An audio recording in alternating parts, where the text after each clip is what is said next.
नमस्कार, मैं निशिकांत अग्रवाल केंद्रीय विद्यालय में प्रवेश प्रक्रिया को जानने और समझने के क्रम में आज यह वीडियो लेकर आप सबके समक्ष प्रस्तुत हूँ।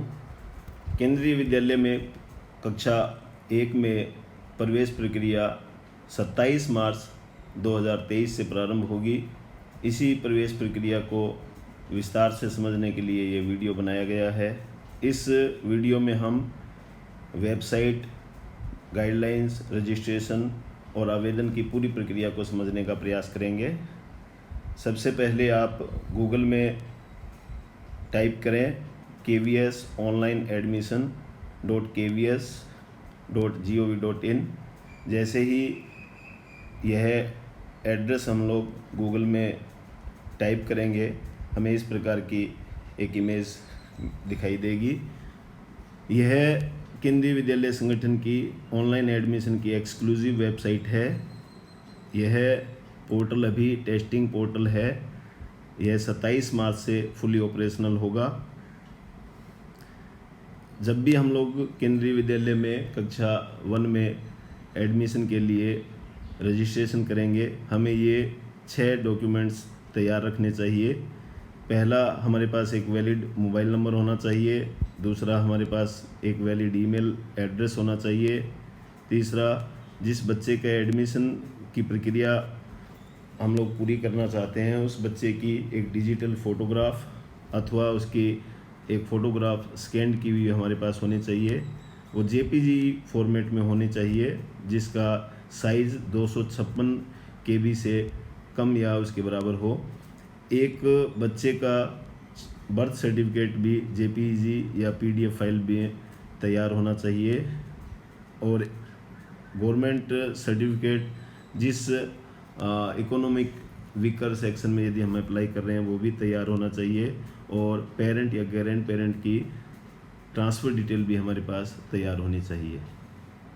पेरेंट्स को एडवाइस किया जाता है कि वो मल्टीपल एप्लीकेशंस सबमिट ना करें, एक ही बच्चे के लिए, एक ही विद्यालय के लिए। यदि किसी विद्यालय में एक से ज़्यादा मल्टीपल एप्लीकेशंस एक ही बच्चे की पहुंचती है, तो विद्यालय उन सारी एप्लीकेशंस को नल एंड वॉइड डिक्लेयर कर सकता है और बच्चे को एडमिशन में दिक्कत आ सकती है। जब सबसे पहले हम लोग रजिस्टर करेंगे, साइन अप करेंगे उस पोर्टल पे, तो हमें ये 8 इन्फॉर्मेशन भरनी पड़ेगी। पहले first name of the child, दूसरा middle name of the child, तीसरा last name of the child, क्या बच्चा डिफरेंटली एबल्ड है, डेट ऑफ बर्थ क्या है बच्चे की, क्या बच्चे के माता अथवा पिता KVS के एम्प्लॉई हैं, ईमेल एड्रेस और मोबाइल नंबर। इसके इन 8 जानकारी के भरने के साथ ही हमें एक स्क्रीन पे कैप्चा कोड दिखाई देगा। उसको हमें दिए गए स्थान पे भरना है। उससे हमें एक OTP जनरेट होगा और वो हमें SMS के रूप में रजिस्टर्ड मोबाइल पे प्राप्त होगा। जैसे ही हम लोग इसके अंदर करेक्ट OTP डालते हैं और वेरीफाई का बटन दबाएंगे, तो एक यूनिक लॉगिन कोड जनरेट होगा। इसे हम लोगों को अपने डायरी में या किसी पेज पे लिख लेना है। यह जब भी हम लोग प्रवेश प्रक्रिया को आगे जारी रखने के लिए लॉगिन करेंगे, दोबारा इसको रजिस्ट्रेशन के बाद एप्लीकेशन फिल करने की प्रक्रिया जब प्रारंभ करेंगे, तब इस लॉगिन कोड की हमें आवश्यकता होगी। लॉगिन करने के लिए उसी एडमिशन पोर्टल पर ही दूसरा ऑप्शन आएगा लॉगिन का। लॉगिन कोड हमारे पास है, डेट ऑफ बर्थ मांगेगा हमसे, मोबाइल नंबर हमसे दोबारा जो रजिस्ट्रेशन के समय भरवाया गया था वो उसके साथ चाहिएगा। ये तीनों जानकारी भरने के साथ ही लॉगिन बटन दबाने से हमें इस प्रकार की स्क्रीन दिखाई देगी। इसमें आप देख सकते हैं कि एडमिशन एप्लीकेशन फॉर्म अब आपके स्क्रीन पे है। इस एडमिशन फॉर्म में 5 तरीके की डिटेल्स अलग अलग सेगमेंट्स में मांगी गई है। पहला बेसिक इन्फॉर्मेशन है बच्चे के बारे में, दूसरा पेरेंट्स की डिटेल्स है, तीसरा चॉइस ऑफ स्कूल्स है, चौथा सेगमेंट डॉक्यूमेंट अपलोड करने का प्रोविज़न देगा और पांचवा डिक्लेरेशन एंड सबमिशन। ये 5 सेगमेंट इस पूरे फॉर्म में रहेंगे। हम प्रत्येक सेगमेंट को एक एक करके काफ़ी विस्तार से डिस्कस करेंगे। जैसे ही पहला सेगमेंट बेसिक इन्फॉर्मेशन का खोलेंगे, उसमें चाइल्ड का नाम, first name, middle name, last name, date of birth of child, क्या कर्मचारी केवीएस कर्मचारी का बच्चा है या क्या बच्चा डिफरेंटली एबल्ड है, ये ऑटोमेटिकली डिस्प्ले होगी जो आपने रजिस्ट्रेशन के समय भरी होगी। इसमें अब कोई परिवर्तन करना संभव नहीं होगा।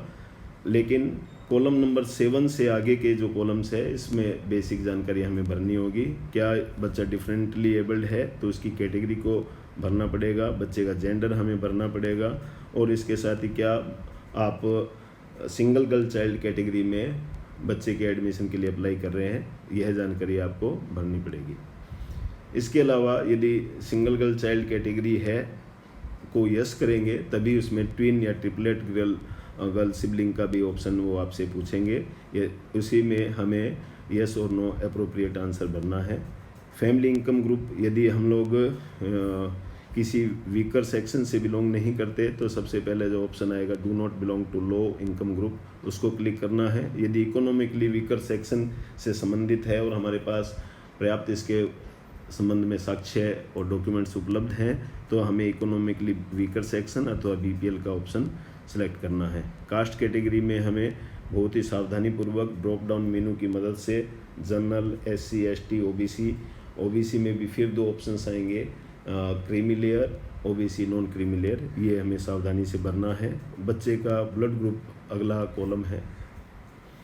इसके अलावा अगले मैंडेटरी कॉलम्स में मम्मी और पापा की, बच्चे के माता और पिता की जानकारी रहेगी, जिसमें बच्चे के मम्मी पापा से संबंधित उनके नाम, उनकी नेशनलिटी, उनका proof of residence, city of residence, residential address, उनके पर्सनल मोबाइल नंबर इत्यादि की जानकारी आपसे भरवाई जाएगी।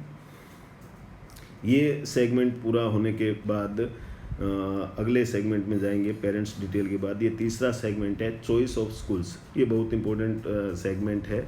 आप स्क्रीन पे देख सकते हैं कि इसमें 3 स्कूलों का ऑप्शन एक साथ आएगा। आप चाहें तो एक स्कूल भी चॉइस में भर सकते हैं, आप चाहें तो 2 भी भर सकते हैं, आप चाहें तो तीनों स्कूल के ऑप्शंस दे सकते हैं।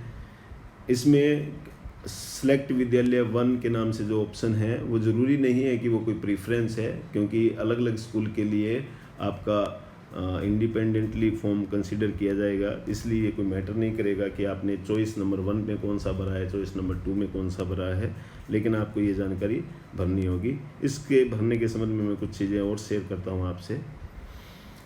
सबसे पहले स्कूल सेलेक्ट करने के लिए आपको स्टेट को सिलेक्ट करना होगा। एक बार आप उस राज्य को सिलेक्ट कर लेंगे तब आपको स्कूल सेलेक्ट करने के लिए एक ड्रॉप डाउन मेनू आएगा जिसमें आप अपने स्कूल सेलेक्ट कर सकते हैं। जैसे ही आप स्कूल सेलेक्ट करते हैं तो विद्यालय की कैटेगरी कि वो डिफेंस सेक्टर का स्कूल है, प्रोजेक्ट सेक्टर का स्कूल है, सिविल सेक्टर का स्कूल है, वो सारी अपने आप डिस्प्ले होंगी। रीज़न भी अपने आप दिखाई देगा और स्पॉन्सरिंग एजेंसी और उसकी लोकेशन और लोकेशन मैप इत्यादि भी आपको दिखाई देंगे। अगला कॉलम भी काफ़ी महत्वपूर्ण है, खास करके उन बच्चों के लिए जो आरटीई के तहत अप्लाई करना चाहते हैं। आरटीई के अंदर differently abled, SC, ST, OBC, non creamy layer, economically weaker section, BPL इत्यादि लोगों को ही बेनिफिट दिया जाएगा। तो जो भी इस कैटेगरी में फॉर्म भर रहे हैं वो अपने रेजिडेंस से स्कूल की दूरी को बहुत ही सावधानी पूर्वक भरें। इसमें आरटीई में केवल जो स्कूल्स नेबरहुड की लिमिट्स में हैं, जो पास पड़ोस के स्कूल में की रेंज में हैं, वही बच्चों को इसका फ़ायदा ले पाएंगे। मेजर सिटीज़ और अर्बन एरियाज़ में जो डिस्ट्रिक्ट हेडक्वार्टर्स पर है, बड़े शहरों में है, वहाँ यह है दूरी 5 किलोमीटर की रेडियस है और अन्य स्थानों के लिए यह दूरी 8 किलोमीटर है। यदि सर्विस प्रायोरिटी कैटेगरी जो केंद्रीय विद्यालय में एडमिशन्स है वो सर्विस प्रायोरिटी कैटेगरी के बेसिस पर होता है। उसमें 5 कैटेगरीज़ में सभी एप्लीकेंट्स को बांटा जाता है। यह सर्विस कैटेगरी आपको बहुत ध्यान से भरनी है। इसके लिए आगे की स्लाइड में भी हम लोग आपको थोड़ी जानकारी देंगे, लेकिन यदि आपको यह जानकारी ऑनलाइन भरने में भी दिक्कत आए तब भी आप इसमें हेल्प के लिए ऑप्शन है, आप उसमें सेलेक्ट कर सकते हैं और आपको इससे संबंधित जानकारी दी जाएगी। अगर आप इस बारे में पुख्ता जानकारी है आपके पास तो आप इसमें अपनी सर्विस कैटेगरी ध्यान से भर सकते हैं। फिर उसके बाद सिलेक्ट ऑर्गेनाइजेशन के नाम से, यानी आपके पिताजी या आपके माताजी किस स्कूल में किस ऑर्गेनाइजेशन में काम कर रहे हैं, वो ऑर्गेनाइजेशन का वो आपको सिलेक्ट करना है। और एम्प्लॉयमेंट स्टेटस भी आपको इसमें डालना है कि वो करंटली वर्क कर रहे हैं या पहले से काम कर चुके हैं या रिटायर्ड हैं, वो इसमें आपको भरना है। सर्विस प्रायोरिटी कैटेगरी की जो स्लाइड की मैं बात कर रहा था, आप देख सकते हैं कि 5 कैटेगरी आपकी स्क्रीन पे है। सिविल और डिफेंस सेक्टर में ये 5 कैटेगरीज जनरली लागू होती है। जो ट्रांसफरेबल और non transferable central government employees हैं या एक्स सर्विस मैन हैं, वो उनके ऊपर कैटेगरी 1 लागू होती है। जो ऑटोनोमस बॉडीज़ हैं सेंट्रल गवर्नमेंट की, उनके ट्रांसफरेबल और नॉन ट्रांसफरेबल एम्प्लॉयज़ के लिए कैटेगरी 2 है। जो स्टेट गवर्नमेंट के ट्रांसफरेबल और नॉन ट्रांसफरेबल एम्प्लॉयज़ हैं उनके लिए कैटेगरी 3 है। और स्टेट गवर्नमेंट की जो ऑटोनोमस बॉडीज या PSUs में या इंस्टीट्यूट्स ऑफ हायर लर्निंग में जो काम करते हैं उनके एम्प्लॉयज़ के बच्चों के लिए कैटेगरी 4 है। और कैटेगरी 5 में जो पहले 4 कैटेगरीज में शामिल नहीं हो सके वो सारे के सारे लोग कैटेगरी 5 में आते हैं। सिविलियंस इसमें आते हैं, सामान्यतः शॉपकीपर के बच्चे हैं, किसी गार्डनर का कोई बच्चा है या किसी बिजनेसमैन के बच्चे हैं, लॉयर के बच्चे हैं, वो सब इस कैटेगरी में बिलोंग करते हैं। पेरेंट्स आगे के कॉलम में आप जैसे पेरेंट्स यदि सर्विंग है जिनकी पेरेंट्स की रिटायरमेंट डेट पूछी जाएगी इसमें, प्लस 7 साल में लास्ट 7 सालों में जितने भी ट्रांसफ़र हुए हैं उनकी डिटेल्स को भी आपको यहीं पे अपडेट करना पड़ेगा। यह जानकारी आप पहले से जुटा के रखें। 1 अप्रैल 2016 से वर्तमान तारीख तक जितने भी ट्रांसफ़र्स हुए उनकी डिटेल्स आपको भरनी होगी। एक बार पहले तीनों सेगमेंट्स पूरे होने के बाद अपलोड डॉक्यूमेंट्स का ऑप्शन आएगा। आपको वीडियो की शुरुआत में भी बताया था कि आपको 2 मेजर डॉक्यूमेंट तैयार रखने हैं। एक बच्चे का डेट ऑफ बर्थ सर्टिफिकेट, दूसरा बच्चे की फ़ोटो। ये दोनों आपको यहाँ पे अपलोड करने के, दोनों फ़ोटो अलग अलग अपलोड करने का ऑप्शन आएगा, वहाँ पे आप इनको अपलोड कर सकते हैं।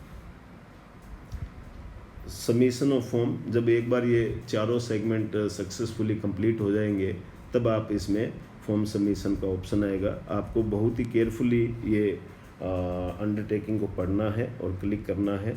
और जैसे ही आप अंडरटेकिंग को पढ़ लें और इससे संतुष्ट हो जाएं और अगर आपको लगे कि आपके चारों सेगमेंट पहले वाले सक्सेसफुली आपने भर दिए हैं, आप पीछे जाके उनको एक बार दोबारा भी चेक कर सकते हैं।